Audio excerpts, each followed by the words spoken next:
Miongoni mwa kapo bora katika ulimwengu wa burudani duniani, huwezi kuacha ama huwezi kabisa kuignore kapo ya A$AP Rocky pamoja na Rihanna. Tunafahamu kwamba Rihanna ni moja kati ya wasanii ambao wamekuwa katika game kwa muda mrefu, alifanya vizuri, lakini pia amekuwa na vipindi mbalimbali ama vipindi tofauti katika mahusiano yake. Lakini moja kati ya kapo ambayo ilienda viral ni ile time ambapo alipokuwa na Chris Brown. Baada ya hapo akapita hapa na pale, lakini amekuja kurudi tena kwenye kick ama kufuatiliwa na watu wengi mara baada tu ya kujikuta ameingia kwenye mahusiano na rapper kuitwa A$AP Rocky. So wengi tulikuwa hatumfahamu vizuri A$AP Rocky. Tumekuja kumfahamu vizuri kiundani zaidi baada ya kuanza kudate na Rihanna, lakini pia mwisho siku kuweza kupata mtoto na kuonekana wapo serious, na mpaka sasa ni moja kati ya kapo ambazo zina inspire vijana wengi ambao wamekuwa wakizitazama kama mfano. Sema Rihanna ametusanua kwamba yeye amefanikiwa kubadilisha mtindo wake mkubwa wa maisha ama lifestyle yake aliyokuwa nayo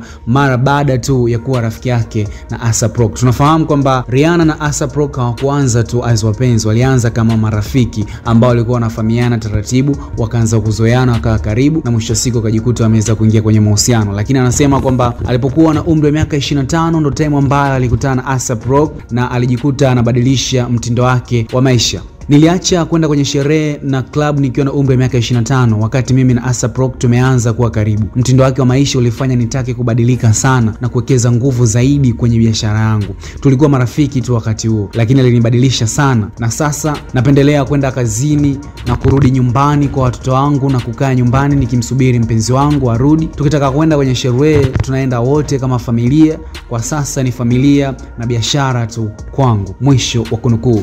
So hiko ndo kitu ambacho A$AP Rocky ameplay kama impact katika maisha ya Rihanna.